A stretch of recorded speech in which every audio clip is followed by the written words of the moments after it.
Assalamualaikum warahmatullahi wabarakatuh. Bismillahirrahmanirrahim. Alhamdulillahirabbil alamin. Wassalatu wassalamu ala asyrafil anbiya wal mursalin Sayyidina Maulana Muhammad wa ala alihi washabihi ajmain. Allahumma salli ala Sayyidina Muhammadin al-Fatihi lima ughlika wal khatimi lima sabaq Nasiril haqqi bil haqqi wal hadi ila siratikal mustaqim wa ala alihi haqqa qadrihi wa miqdarihil azim. Amma ba'd. Alhamdulillah, puji syukur kita tujukan kehadirat Allah Subhanahu wa taala. Allahumma shalli ala Sayyidina Muhammad wa ala ali Muhammad. Salawat dan salam tertujukan kepada junjungan kita Rasulullah sallallahu alaihi wasallam beserta seluruh keluarga beliau, sahabat beliau, kerabat beliau, juriat-juriat beliau dan orang-orang yang mengikuti beliau hingga hari yaumil kiamah nanti. Nama ulun Badrun bin Adul bin Antung bin Jalal, udah hadim daripada Rumah Al-Quran Assalam, Komplek Dinar Mulia, Kecamatan Gambut, Kabupaten Banjar, Provinsi Kalimantan Selatan. Dalam kesempatan ini, ulun ingin berbagi pendapat, berbagi pengetahuan dengan kawan-kawan ulun, sahabat-sahabat ulun, dan juga pengunjung channel YouTube kami ini, dan subscriber kami dimanapun berada. Masih dalam pembahasan ilmu tasawuf. Nur yang membukakan ia dengan dia bagimu daripada bekasnya, dan nur yang membukakan ia bagimu dengan daripada sifatnya. Nah, jadi ada dua nur. Nur yang pertama itu nur daripada bekas sifatnya Allah. Nah, ini yang membukakan cahaya penglihatan kepada seluruh makhluk, kepada nang benda-benda yang dapat dilihat oleh panca indera. Seperti kita melihat alam, langit, bumi, manusia dan sebagainya, itu dapat kita lihat dengan pandangan mata, itu karena adanya nur atau cahaya, yang mana cahaya itu terbit daripada bekas sifatnya Allah. Artinya bekas tajalli sifat Allah itu membuktikan yang melahirkan cahaya tadi yang dapat menerangi alam semesta ini. Nah, ada nur daripada sifatnya langsung. Nah, nur dari sifatnya langsung ini, nur yang dari sifatnya yang langsung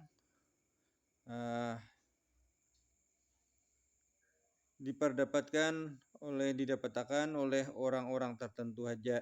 Nah, yaitu nur itu yang bentuknya yang langsung bertajalli kepada orang. Nah, jadi nur Allah Subhanahu wa taala sifatnya Allah Ta'ala tadi bertajalli kepada hati manusia tadi, kepada hati seorang arif billah, dan itu nang menerangi hati mereka. Adapun nur yang pertama tadi itu tidak penting bagi seorang arif billah. Nur yang kedua ialah nur yang membukakan daripada sifatnya Allah Subhanahu wa taala. Jadi sifat Allah Ta'ala itu bertajalli ke hati seorang arif billah tadi, lalu membukalah hatinya tadi dapat melihat kebesaran-kebesaran daripada sifatnya Allah, dan ia dapat melihat daripada keelokan-keelokan daripada sifatnya Allah.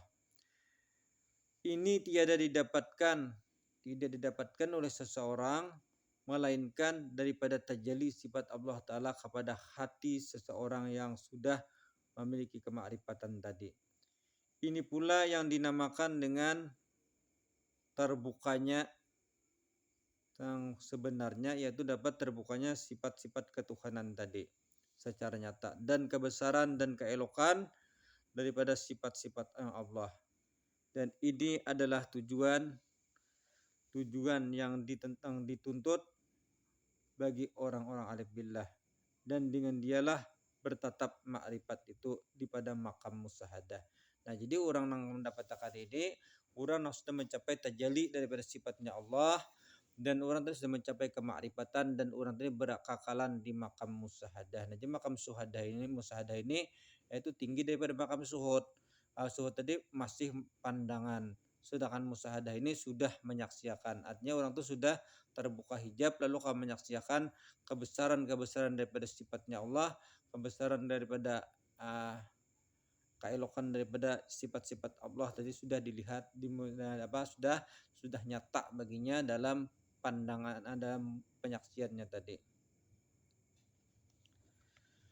Boleh jadi bertahan hati berserta anwar. Nah, jadi orang yang bertahan hati orang tuh bertahan dengan anwar. Anwar tadi adalah merupakan ilmu dan juga pengenalan kepada Tuhan. Itu terdinding, masih terdinding dengan nafsu dan kebetulan dengan rintangan-rintangan, gangguan-gangguan. Dinding menuju Allah Ta'ala itu ada dua macam. Nah, jadi dinding orang menuju Allah Ta'ala ini ada dua macam. Dinding yang pertama disebut dengan dinding nurani. Nah, dinding nurani ini ada satu dinding yang mendinding seseorang itu untuk sampai kepada Allah Subhanahu wa Ta'ala. Dinding nurani yang pertama namanya. Dia dinding nurani tadi adalah ilmu pengetahuan dan pengenalan. Nah, jadi ilmu pengetahuan itu mendinding juga lawan kita kepada Tuhan. Banyak orang alim itu yang kada sampai kepada Tuhan karena terdinding oleh ilmu yang ia miliki. Kenapa? Ia memandang kepada ilmunya, memandang kepada kealimannya, sehingga pandangan tadi kepada kealimannya tadi, kepada ilmunya menjadikan dinding hijab baginya untuk mencapai kemakrifatan kepada Allah Ta'ala. Karena ia terhenti pada ilmu tadi, kadakawa menarusakan untuk sampai kepada Allah, hanya bertahan kepada ilmu dan kealimannya, sehingga ilmu dan kealiman ini menjadi hijab baginya. Yang kedua itu makrifat. Nah, makrifat ini orang mengenal Allah, lalu sudah merasa kenal dengan Allah, sudah dalam kemarifatannya, lalu bertahan pada pengenalan tadi, kada menyampaikan dirinya kepada Allah. Nah, kenapa orang yang sampai dengan orang yang kenal tadi masih beda? Kadang-kadang orang tuh kenal tapi belum sampai. Kalau orang sudah sampai itu pasti kenal. Nah, kenal sudah kon si A misalnya, tapi orang tuh ada sampai kepada si A. Nah, berarti pengenalan dan ilmu tadi adalah sebuah hijab yang sangat kuat mendinding. Nah, jadi orang-orang yang berilmu dan orang yang memiliki pengenalan kepada Allah itu banyak tidak sampai kepada Allah dan terhenti mereka pada tingkatan itu. Nah, jadi kita sampai juga, ada wasil juga kepada Allah Subhanahu wa Ta'ala. Yang kedua itu dinding, ada lagi dinding yang kedua, ngarannya dinding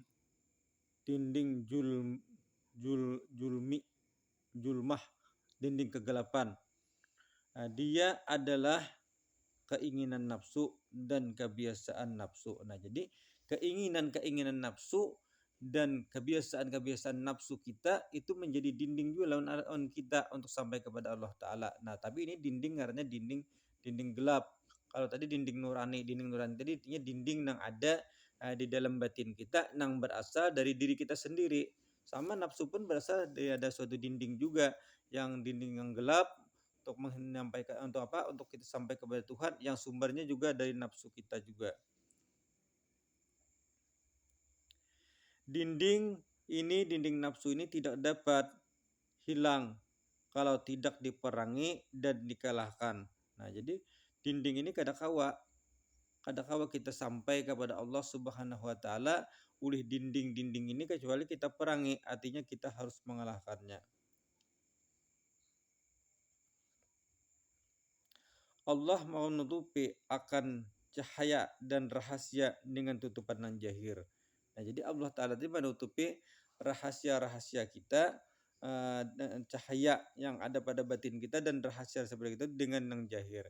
Dan yang jahir tadi apabila kita pandang yang jahir tadi, lalu tertutuplah batin kita untuk sampai kepada Allah Subhanahu wa Ta'ala. Misalnya kita mandang orang alim. Nah, orang alim kita pandang sidin alim.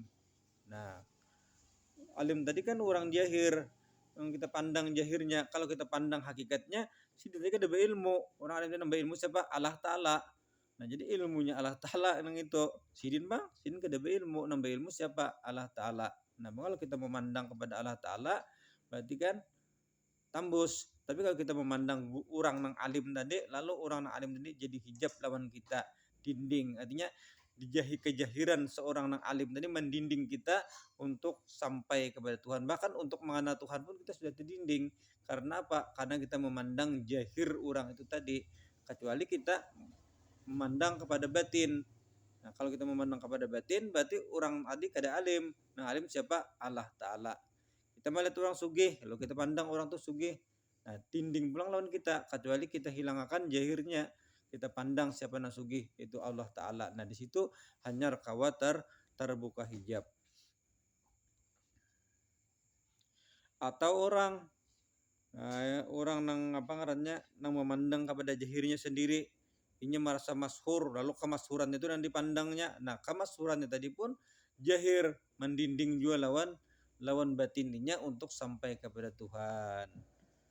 Nah, sekiranya inilah yang bisa saya sampaikan dalam video kali ini. Kurang dan lebihnya mohon maaf. Wabillahi taufik wa hidayah. Wassalamualaikum warahmatullahi wabarakatuh.